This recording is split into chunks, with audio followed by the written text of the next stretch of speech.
بسم الله الرحمن الرحیم. السلام علیکم. امید دی چې تاسو ټول بخیر. مونږه ډایرکټ او انډایرکټ سپیچ شروع کړیو.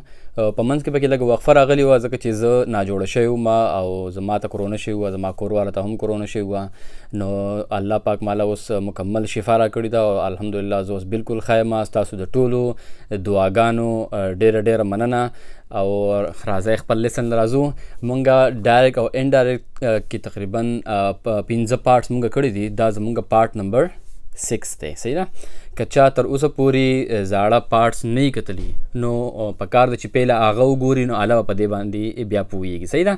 نو پارټ نمبر 6 کې ګور په ډایرکټ او انډایرکټ کې خو مونږ چې کم اهم څیزونه وو هغه مونږ کړي وو، خو نننی لیسن زمونږ په دې وجه باندې اهم دی چې په دې کې به مونږ د دې په باره کې خبرې کوو چې کله زمونږ نه چا یو تپوس کړي، یو کوېسچن شوي زمونږ نه په ډایرکټ سپیچ کې، کله چې هغه خبره مونږ بل چاته په انډایرکټ سپیچ کې کوو نو هغه به مونږ څنګه کوو.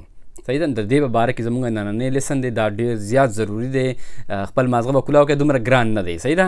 په دې کې په زیات څیزونو باندې به تاسو آلریډي پوهیږئ ځکه چې هغه مونږ په 13 لیسنس کې زیات څیزونه کړي دي. صحیح ده. نو راځئ خپل لیسن له. په ډایرکټ او انډایرکټ سپیچ کې چې کله زمونږ نه کله کوېسچن کیږي نو د هغې دپاره یو خاص ورب استعمالیږي او هغه ډېر زیات عام همدغه استعمالیږي زیاتر. صحیح ده. هغه ورب کم یو دی، هغه دی آسک. آسک مطلب تپوس کول. صحیح ده. موږ وایو هی آسکड می، علی آسکड اسلم، شی آسکड می. دغه شانتي د دې دغه راځي د کوېسچن جوړیږي، د آسک دغه شانتي استعمالیږي. صحیح ده. دلته کې به تاسو صرف یوه خبره یاد ساتئ چې کله هم مونږه آسک استعمالو نو په هغې کې بیا ستاسو سره خپل چوایس دی. صحیح ده. چوایس تاسو سره دا چې تاسو پکې د پروناون ذکر کوئ او که نه کوئ. یعنی تاسو موږ وایو که نه هغه دا خبره ماته کړې وه، نو که زه پکې ځان یادوم او که نه یادوم دا ستاسو چوایس دی. تاسو داسې هم ویلی شئ چې هی آسکड می، نو ګوره ما پکې ځان یاد کړو چې هغه دا تپوس زما نه کړی و، او زه داسې هم ویلی شم چې هی آسکड. صحیح ده. نو دا پکې چوایس دی که تاسو پکې چاته چې دا خبره شوې ده که تاسو پکې دا کس ذکر کوئ او که نه کوئ. خو که فرض کا تاسو پکې د هغه کس ذکر کوئ چې دا خبره چاته شوې وه نو بیا پکې ټو نه استعمالوئ. تاسو داسې نه شو ویلی چې هی آسکड ټو می یا شی آسکड ټو علی، نه ټو به پکې بیا نه استعمالوئ ځکه بیا فکر غلط راځي. صحیح ده. تاسو ویلی شئ چې شی آسکड علی یا علی آسکड اسلم یا هی آسکड می یا دی آسکड اس. صحیح ده. بیا پکې ټو نشئ استعمالولی. صحیح ده. ټو به پکې نه استعمالوئ. نو د دې بنیاد خو دغه دی د کوېسچن جوړولو. صحیح ده. اوس تاسو به دلته ګوره چې په کله موږ کوېسچن چې کله د ډایرکټ سپیچ نه انډایرکټ سپیچ ته راوړي نو څه څیزونه بدلیږي. څنګه تاسو ګورم ما تاسو ته ټول مخکې کړي دي چې پروناون بدلیږي په ډایرکټ سپیچ کې او انډایرکټ سپیچ په نارمل کم کیسونو چې موږ کم مخکې پارټس کړي دي په هغې کې ما تاسو ته ویلي وو چې په هغې کې پروناون بدلیږي، ټینس بدلیږي، موډال وربس بدلیږي او ورسره دا کم چې ټایم مارکرز دي هغه هم بدلیږي. صحیح ده.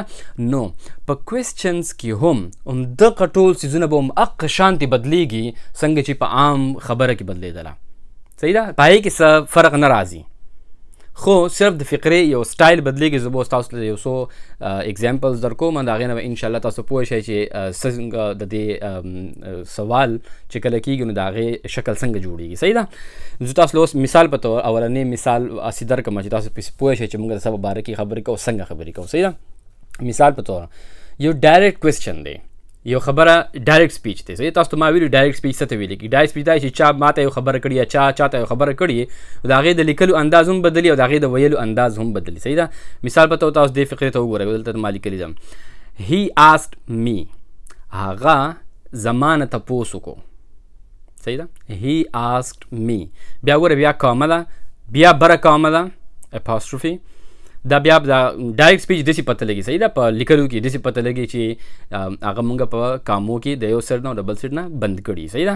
نو هی آسکड می، هغه زما نه تپوس کړی و یا زما نه تپوس کړی و وین کین آی کال یو بیک، زه تا ته کله دوباره فون یا واپس فون کولی شم. دا زما نه یو ډایرکټ سپیچ کې یو تپوس شوی دی. هی آسکड می وین کین آی کال یو بیک، دا ګوره ډایرکټ سپیچ دی. نو که فرض کا دا ډایرکټ سپیچ مونږه په انډایرکټ سپیچ کې بل چاته وایي چې د زمانه څه تپوس کړی و، صحیح ده، نو هغه بیا څنګه بدلیږي؟ ګوره کم چې په عام کیسونو کې کم څیزونه بدلیدل هغه بدلته هم بدلیږي، خو څنګه به راځي؟ he asked me، که زه دا خبر بل چاته کوم، صحیح ده، he asked me when he could call me back، هغه زمانه تپوس کړی و چې هغه به ما ته واپسې فون کله کولی شي. when he could call me back، تاسو ګورئ هغه په دې کې کم څیزونه بدل شوله. اول ګورئ هغه په ډایرکټ سپیچ کې راځي when can، نو هغه can بدل شو په could کې، صحیح ده، موډال ورب دی. او د هغې نه پس when can I call you back، I دی که نه، دا خو ډایرکټ سپیچ دی، هغه خپله خبره کوي که نه. نو په انډایرکټ سپیچ کې خو به زه هغه یادوم چې هغه ما ته داسې ویلي وو چې هغه ما ته څه ټایم یا کله ټلیفون کولی شي، صحیح ده. نو بیا به راځي when he could call me back، نو هغه پروناون هم بدل شو، د آی نه هی ته بدل شو، صحیح ده. دغه شانتي دا راځي، تاسو ته ما دا هم ویلي وو په تیر لیسنس کې، ما تاسو ته ویلي وو چې کله هم په یو فقره کې موډال ورب راغلی، یعنی can، could، may، دا ټول شل، شود، وود، دا ټول چې کله راغلی په موډال وربس کې، نو کله چې هم موډال وربس بدلیږي، موډال ورب کله راغلی، نو په هغه کیس کې به ټینس بیا په انډایرکټ سپیچ کې نه بدلیږي. تاسو ګورئ په دې کې په ډایرکټ سپیچ کې هم کال راغلی دی، په انډایرکټ سپیچ کې هم کال راغلی دی، ټینس نه دی بدل شوی ځکه چې موډال ورب راغلی دی. موډال ورب هم ورب دی او کال هم ورب دی. کله چې دوه وربز راغلی نو یو ورب بدلیږي، خو چې کله موډال ورب په فقره کې راغلی او عام بیسیک ورب، عام ورب هم په فقره کې راغلی، نو بیا به موډال ورب بدلیږي، عام کم مین ورب د فقره هغه به نه بدلیږي، صحیح ده. نو ځکه کین بدل شوی دی په کوډ کې، او کال نه دی بدل شوی، صحیح. دا خبرې ما په تیر لیسنس کې ښه په تفصیل سره ایکسپلین کړي دي. نو دا خو د دې یو مثال چې ګوره، خو دلته کې دا یو خبره بل یاد ساتئ چې کله هم زمونږ نه په ډایرکټ سپیچ کې مونږ نه یو سوال شوي، کله چې هم هغه سوال مونږ په انډایرکټ سپیچ کې بل چاته کوو، نو سوال به نه بدلیږي، سوال به په سوال باندې. په ډایرکټ سپیچ کې کوم سوال شوي هغه په انډایرکټ سپیچ کې هم سوال ښکاري، کوېسچن به ښکاري، صحیح ده. سوال نه بدلیږي، خو صرف د هغې انداز بدلیږي، ځکه چې هغه بیا انډایرکټ سپیچ او موږ درېمګړي کس ته بل چاته په بل ټایم کې وایو چې د زمانه څه تپوس کړی و، ځکه د هغې بیا هغه ټول ټایمینګ بدل شي او انداز یې صرف بدل شي، خو سوال هم سوال پاتې کېږي، صحیح ده. مثال په طور تاسو دویم فقره واخلئ، موږ وایو چې یاره they asked us، هغوی زموږ نه تپوس کړی و، they asked us where will you be، تاسو به چېرته کیئ. هغوی زموږ نه تپوس کړی و چې تاسو به چېرته کیئ. نو کله ګوره دا اوس یو سوال دی، دا چې اوس موږ بل چاته په انډایرکټ سپیچ کې کوم، دا به څنګه راځي؟ they asked us where we would be، هغوی زموږ نه تپوس کړی و چې موږ به چېرته کیو، ځکه چې دا اوس موږ بل چاته دا خبره کوو، هغه زموږ نه تپوس کړی چې موږ به چېرته کیو. نو په دې کې هم هغه څیزونه بدل شول، تاسو وګورئ ویل بدل شو په ووډ کې، موډال ورب دی، چې موډال ورب هغې کې بدل شوی دی، په ووډ کې بدل شوی دی. ګوره دلته تاسو دا یو خبره بله یاد ساتئ، د اولني اگزامپل ته ګوره، د نه مخکې چې ما کله اگزامپل درکو تاسو ته، he asked me، د هغې انډایرکټ سوال داسې و، he asked me when he could call me back. اوس تاسو دا فقره داسې نشئ ویلی چې he asked me when could he call me back، نه بیا ګوره د هغې هغه ترتیب بدل دی، نه بیا غلط راځي، when could he call me back نشي راتلی، صحیح ده، when he could call me back پر راځي. یا تاسو ته دا دویم مثال چې ما کوم درکو، they asked us where will you be، نو د دې انډایرکټ څنګه راځي؟ they asked us where we would be. تاسو داسې نشئ ویلی چې they asked us where would we be، هغه بیا غلط دی، صحیح ده. ترتیب ته به هم خیال کوئ د فقرې. ښه، په ځینو کیسونو کې مونږ کله چې د ډایرکټ سپیچ کې زموږ یو تپوس شوي، کله چې هغه مونږ په انډایرکټ سپیچ کې کوو، هغه مونږ دواړه فقرې، یعنی چا چې خبره کړې ده او څه خبره کړې ده، دا دواړه فقرې مونږ میلاوهو په یو ټکي باندې هغې ته ویلی کېږي اف په اردو کې، یا په پښتو کې دې معنا راځي اگر په اردو کې، صحیح ده. نو د هغې سره په هغې باندې هم دا فقرې جوړېږي، د هغې نه هم انډایرکټ سپیچ جوړېږي. مثال په طور تاسو یو مثال درکوم، موږ یو فقره وایو په ډایرکټ سپیچ کې، فرض کړه موږ چا تپوس کړی دی، وی یا موږ د چا نه تپوس کړی دی، وی آسکډ موسی، موږ د موسی نه تپوس کړی و، وی آسکډ موسی هیو یو باټ ا نیو کار، تا ځان آیا تا ځان له نوې ګاډۍ اخیستې دی. ګوره دا یو ډایرکټ سپیچ کې یو تپوس شوی دی. We asked Musa, have you bought a new car? نو دا چې کله دا تپوس مونږ په انډایرکټ سپیچ کې لیکو یا چاته وایو چې مونږ د ده نه موسی نه څه تپوس کړی و، نو هغه به څنګه بیا راځي؟ We asked Musa if he had bought a new car. مونږ د موسی نه تپوس کړی و چې هغه ځان له نوې ګاډۍ اخیستی دی. دغه شانتې راځي. ګورو اف پکې لګېدلې په منځ کې، خو کم چې په فقره کې نور چینجز هغه به هم عام هغه شانتې کېږي. ګوره تاسو ګوره دا اولنۍ فقره څه ده؟ have you bought a new car. تاسو ګوره دا کم ټینس دی؟ present perfect tense. صحیح ده. په indirect speech کې بیا دا بدل شوی دی past perfect tense ته. if he had bought a new car. صحیح. هغه چینجز په خپل ځای باندې سره د فقرې انداز بدلیږي. نو په دې کې مونږ په منځ کې هغه اف ټکي ولګوو، د هغې سره دا دواړه فقرې بالکل د یو بل سره وتړلی شولې. صحیح ده. یا مثال په طور زمونږ وایو چې یاره they asked us، هغوی زمونږ نه تپوس کړی و are you Pakistanis، آیا تاسو پاکستانیان یې؟ دا زمونږ نه یو تپوس شوی دی. دا تپوس چې مونږ کله په انډایرکټ سپیچ کې بل چاته وایو چې هغوی زمونږ نه څه تپوس کړی و، نو ګوره په دې کې به مونږ اف څنګه لګو؟ they asked us if we were Pakistanis، هغوی زمونږ نه تپوس کړی و چې مونږ پاکستانیان یو. صحیح ده. نو اف پکې په منځ کې ولګېدو. دغه شانتې د دې د اف استعمال هم کېږي په انډایرکټ سپیچ کې. صحیح ده. ښه اوس دلته کې یو ډېر اهم پوینټ دی. صحیح ده. په دې باندې به هم ښه صحیح ځان پوه کړئ. کله چې هم مونږ د چا نه څه سوال کوو نو هغه مونږ په دوو طریقو باندې کولی شو. هغه څنګه طریقې کې؟ یو ته ویل کېږي فارمل، یو ته ویل کېږي انفارمل. دا خبرې ما تاسو ته مخکې هم ایکسپلین کړې دي. فارمل هغه فقرو ته ویل کېږي یا هغه خبرې ته ویل کېږي چې په هغې کې ادب وي، یا دفتري ژبه وي، سرکاري ژبه وي، مشرانو سره سړی خبرې کوي. صحیح ده. یا ته څوک ډېر زیات نه پیژنې نو هغې سره خلک بیا په ادب باندې خبرې کوي که نه، نو هغې ته ویل کېږي فارمل. صحیح ده. یو راځي فارمل کوېسچنز، یو راځي انفارمل کوېسچن. انفارمل کوېسچن هغې ته ویل کېږي چې په هغې کې ډېر زیات ادب نه وي، خپل ملګري د یو بل سره خبرې کوي، نو په هغې کې خو بیا دومره ډېر ادب نه راځي. صحیح ده. خلک عام طور خبرې کوي نو هغې ته ویل کېږي انفارمل. کوم چې فارمل کوېسچنز دي دې ته ویل کېږي پولایټ کوېسچنز، یعنی د ادب سره سوال کول. نو سوال موږ په دوو طریقو باندې کولی شو، په فارمل کې هم کولی شو، په انفارمل کې هم کولی شو. هغه بیا موږ سوچ کوو چې موږ دا که یو تپوس کوو د چا نه، نو موږ به دې ته ګورو چې موږ دا تپوس د چا نه کوو، نو موږ به په هغه طریقه باندې سوال کولی شو. کله چې هم موږ پولایټ کوېسچن کوو، فارمل کوېسچن کوو، په چا نه په ادب سره تپوس کوو، د هغې دپاره ډېر شي فقرې، ډېر شي قسم فقرې استعمالېږي چې د فقرې آغاز به موږ څنګه کوو. صحیح ده. مثال په طور په هغې کې راځي could you tell me، آیا تاسو ما ته ویلی شئ؟ نو ګوره په ادب باندې سړی د چا نه څه تپوس کوي. صحیح ده. یا موږ وایو چې would you mind telling me، یا که ته خفه کېږي نو ته ما ته ویلی شئ، یا څه تپوس چا نه سړی کوي. صحیح ده. یا موږ وایو may I ask، یا زه ستاسو نه څه تپوس کولی شم. یا موږ وایو I was wondering، یا زه حیران یم چې مطلب داسې یو کار کېدو د چا نه په باره کې موږ څه تپوس کوو. صحیح ده. نو دا ټول راځي په ادب سره. دې ته ویل کېږي پولایټ کوېسچن، فارمل کوېسچن. صحیح ده.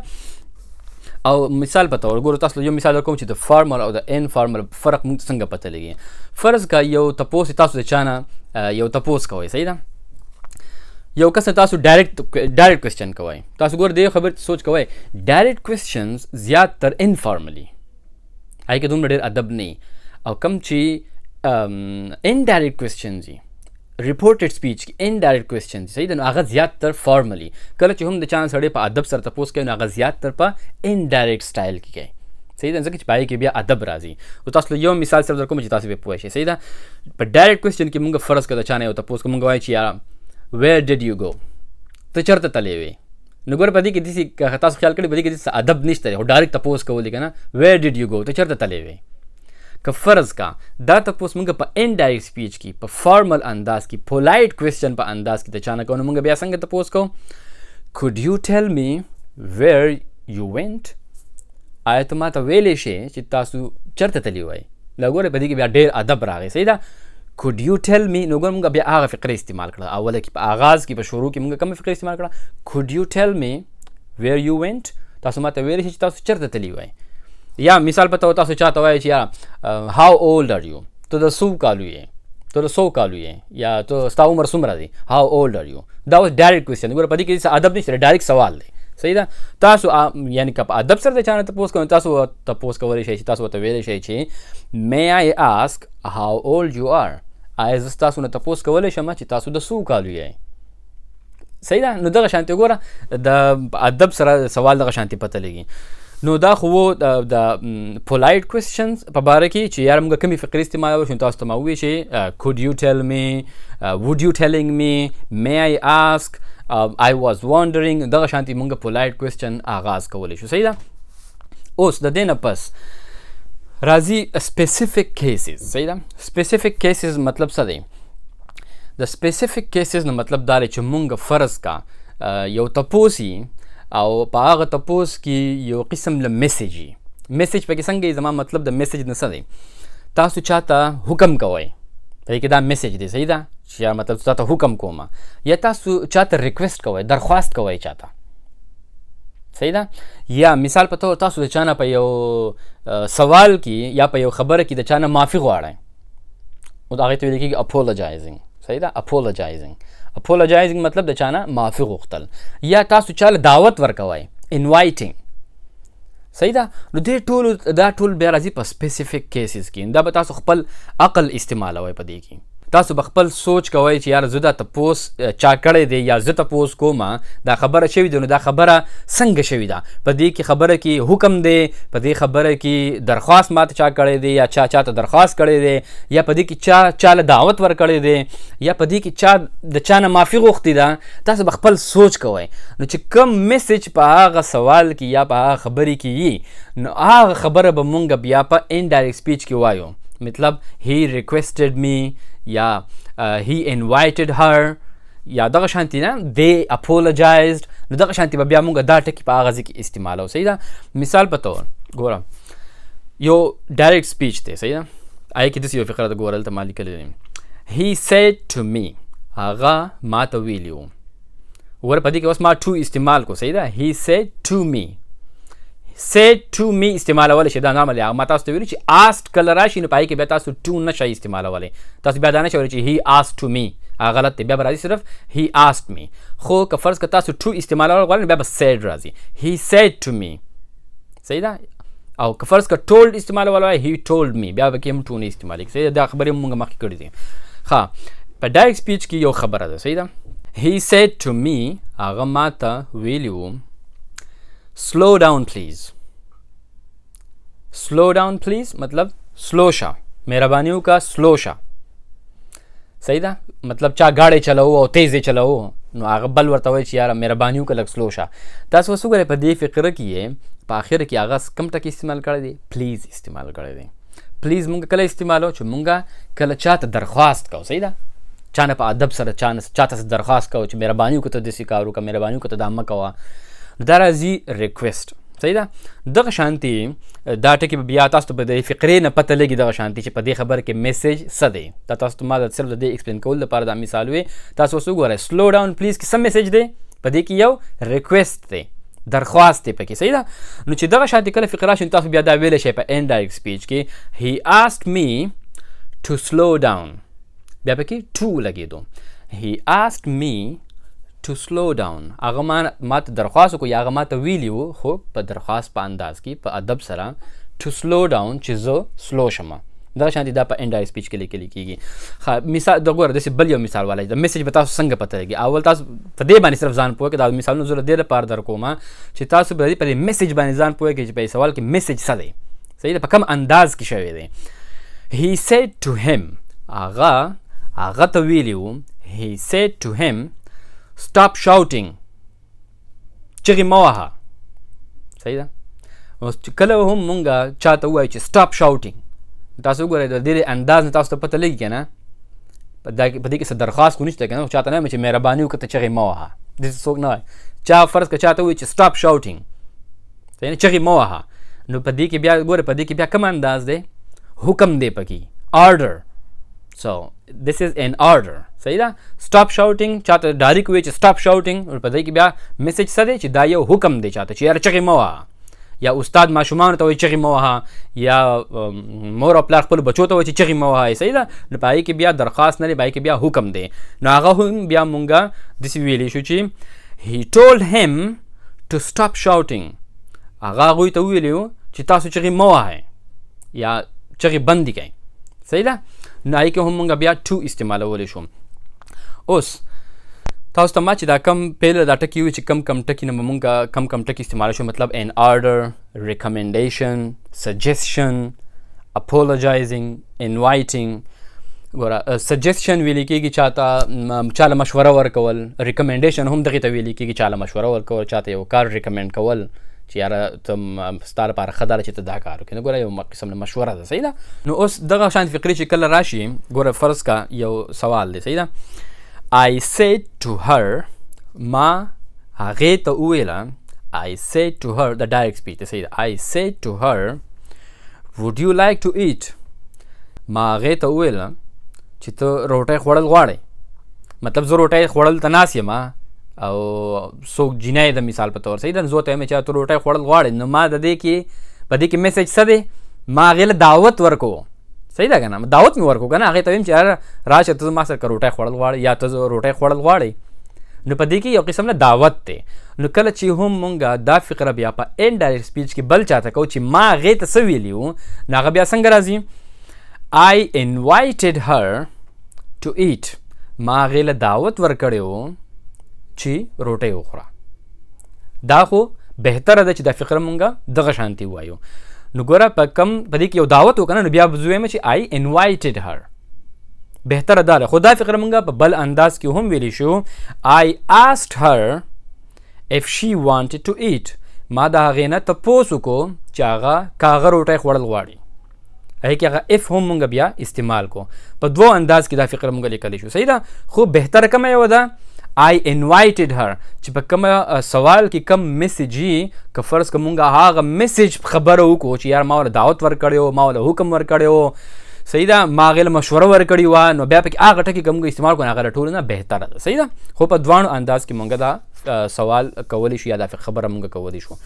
مثال په طور یو بل مثال واخلئ، صحیح ده. He said to them، هغه هغوی ته وویله، he said to them shall I drive you home، آیا زه تاسو کور ته بوځم په ګاډي کې؟ shall I drive you home مطلب دا دی چې هغه په ګاډي کې روان دی او د هغه سره ګاډی شته، خو دا نور کم کسان چې دي د هغوی سره ګاډي نشته دی. نو هغه د هغوی نه تپوس وکړو چې آیا زه تاسو په ګاډي کې بوځم، shall I drive you home. نو هغه بیا مونږ دا فقره چې کله مونږ په انډایرکټ سپیچ کوو، ګوره تاسو به اول دې ته سوچ کوئ، په دا کله چې هغه هغوی ته ووایي چې یار زه تاسو په ګاډي کې بوځم، نو په دې کې څه میسج دی په دې خبره کې، صحیح ده. سوچ پې وکړئ. ګوره په دې کې هغه هغوی له یو قسم له افر یې ورته وکړو، خپل خدمت یې ورته پیش کو، یعنی که تاسو تلل غواړئ زما سره نو زه تاسو بوتلی شم، یو قسم له افر یې ورته وکړو. افر مطلب خپل خدمت یې ورته پیش کو. کله هم مونږ دا فقره بیا په انډایرکټ سپیچ کې وایو، نو مونږ څنګه ویلی شو؟ He offered to drive them home، هغه هغوی ته خپل خدمت پیش کو چې هغوی کور ته بوځي. He offered to drive them home، صحیح ده. نو دا ګوره دا فقره خپل عقل به استعمالوئ، صحیح ده. نو په دې کې چې کوم آفر دی نو بیا مونږ په فقره کې آفر لیکلی شو، خو دا فقره مونږ د اف سره هم ویلی شو. مثال په طور مونږ دا فقره داسې هم ویلی شو چې he asked if he should drive them home، هغه د هغوی نه تپوس وکړو که هغه هغوی په ګاډي کې بوتلی شي، یعنی کوره پورې بوتلی شي، صحیح ده. نو تاسو ګوره اف پکې هم استعمالیدی شي. دغه شانتې به تاسو خپل سوچ کوئ چې په کومه فقره کې کوم ټکي استعمالیدی شي، خو د دې ټکو په معنو باندې ځان پوهه کړئ چې کله هم داسې سم میسج پکې وي چې تاسو ته پته وي. ګوره یو راځي تاسو ته ما اوس کوم ټکي وي چې کوم ټکي موږ استعمالولی شو، ان آرډر مطلب دا دی چې په هغې کې حکم وي پکې، صحیح ده. یا راځي ریکمنډیشن یا سجیسشن، د دې دواړو مطلب هم یو دی چې چاله مشوره ورکول، صحیح ده. یا یې انوایټینګ مطلب چاله دعوت ورکول، صحیح ده. اپولوجایزینګ چا نه معافي غوښتل، صحیح ده. اوس مثال په طور اپولوجایزینګ به څنګه استعمالوئ؟ فرض که مونږ وایو که نه چې we said to him، مونږ هغوی ته وویله، دا یو ډایرکټ سپیچ دی، sorry for the inconvenience انکنوینینس دې ته ویل کېږي چې چاته څه تکلیف ورکول. تاسو چاله څه تکلیف ورکو، مثال په توګه دا زیاتره د ادارې استعمالوي، کمې کمپنیانې غټې کمپنیانې هغې استعمالوي. مثال په طور په پاکستان کې که خیال هم کړي نو د ټیلینار نه خلک ډېر زیات تنګ اکثره انټرنیټ کار نه کوي. نو کله چې انټرنیټ کار نه کوي نو هغوی بیا تاسو نه معافي غواړي فور د انکنوینینس، چې کله انټرنیټ کار نه کوي هغوی وایي چې یاره مونږ معافي غواړو فار د انکنوینینس دغې ته ویل کېږي چې زمونږ د وجې نه تاسو تکلیف ورسېدو نو مونږ معافي غواړو نو نو دغې ته ویل کېږي انکنوینینس صحیح ده که فرض که دا خبره داسې شوي چې we said to him دا یو ډایرکټ سپیچ دی we said to him مونږ هغه ته ویلي وو sorry for the inconvenience یعنی مونږ په دې تاسو چې کوم تکلیف ورسېدو مونږ د هغې په وجه باندې تاسو ته سوري کوو صحیح ده معافي غواړو سوري کوو نو تاسو ګورئ په دې کې میسج څه دی sorry for the inconvenience نو ګورئ په دې کې یو قسم لا معافي غوښتل دي صحیح ده نو معافي غوښتلو دپاره ما تاسو ته وایي چې کوم ټکي راځي apologizing نو کله چې هم مونږ دغه خبره بیا په indirect speech کې کوو نو مونږ څنګه ویلی شو چې we apologize to him for the inconvenience مونږ د هغه نه معافي غوښتله د هغه زحمت په باره کې انکنوینس لفظي معنی زحمت ورکول د هغه زحمت یا د هغه تکلیف په باره کې چې کوم هغه ته تکلیف رسېدلی مونږ د هغې په باره کې د هغه نه معافي وغوښتله نو دغه شانتې راځي سو بیا به راځي we apologized صحیح ده خو همیشه سیکنډ فارم استعمالیږي صحیح ده we invited we apologized we requested یا they requested همیشه سیکنډ فارم استعمالیږي صحیح ده خو دغه فقره مونږه په بل انداز کې هم ویلی شو تاسو ما وایي چې په دوه اندازو کې ویلی شو مونږ داسې هم ویلی شو چې we said to him مونږه هغه ته وویله that we were sorry for the inconvenience چې مونږه معافي غوښتله we were sorry for the inconvenience مونږ معافي غوښتله د هغه تکلیف په باره کې یا هغه زحمت په باره کې چې تا ته زموږ د وجې نه رسېدلی دی صحیح ده نو په دغه انداز کې هم دغه فقرې ویلی کېږي دا و سپیسیفیک کیسز په دې کې دغه ټکي استعمالیږي دا کم چې ما تاسو ته اوس په ترتیب سره وویله چې کم ټکي مونږ استعمالولی شو صحیح ده نو دا و زمونږ نننې لیسن د کوېسچنز باره کې او اوس د دې په باره کې به مونږ ایکسرسایز کوو صحیح ده دا خو ما تاسو ته صرف ایکسپلینیشن وکړو زه که اوس ایکسرسایز هم کوم نو بیا به دا ویډیو ډېر زیات اوږده شي صحیح ده اوس د دې ځي پورې زمونږ چې کم لیسنز وو پارټس وو صحیح ده هغه خو تقریبا مونږ ډایرکټ او انډایرکټ سپیچ مکمل ختم کړله صحیح ده مکمل وکړه اوس زمونږ صرف او صرف ایکسرسایز پاتې دی مونږ به 2 لیسنز نور کوو پای کې به مونږ صرف او صرف ایکسرسایز کوو پای کې به یو ایکسرسایز دا کم چې اولنی پارټ 15 پارټس مونږ کړي وو کوېسچنز دا نه دا اولنی کم 15 پارټس چې موږ کړي نو په راروان لیسن کې به موږ د هغې په باره کې څه ایګزامپلز کوو چې موږ ته هغه ټول یاد شي او موږ ته پته ولګي زموږ چا نه هېر شوي مې یا د پریکټس دپاره هم ښه ده چې موږ په هغې باندې څه ایګزامپلز وکړو چې زموږ پریکټس وشي صحیح ده نو یو راروان لیسن به زموږ یي د هغه اولني پارټس کې چې موږ ټولې کمې خبرې کړې وې چې پروناون چینج کېږي ټینس چینج کېږي موډال ورب چینج کېږي ټایم مارکرز چینج کېږي د دې ټولو په باره کې به موږ یو مشترکه ایکسرسایز کوو چې په هغې کې به هر قسم فقرې صحیح ده نو او را روان لیسن به زموږ د هغې په باره کې د هغې نه پس به بیا اخري لیسن یې د ډایرکټ او انډایرکټ سپیچ هغه به زموږ د دې ننني لیسن یعنې د کوېسچنز په باره کې به موږ ایکسرسایز کوو نور ایګزامپلز به موږ کوو چې یاره یو تپوس په ډایرکټ سپیچ کې شوي نو هغه به موږ په انډایرکټ سپیچ کې بل کس ته څنګه وایو صحیح ده نو د دې صرف 2 لیسن زموږ پاتې دي او هغه دواړه صرف او صرف د ایکسرسایز باره کې دي په هغې کې به ستاسو پریکټس کېږي ستاسو به ایکسپیرینس کېږي نو انشاءالله پر روان لیسن کې به بیا میلاویږي خو د تلو نه پس لایک او شیر د نه هیر نشي انشاءالله پر روان لیسن کې به بیا میلاویږو ټول د خپل ځان ډېر خیال ساتئ د الله په امان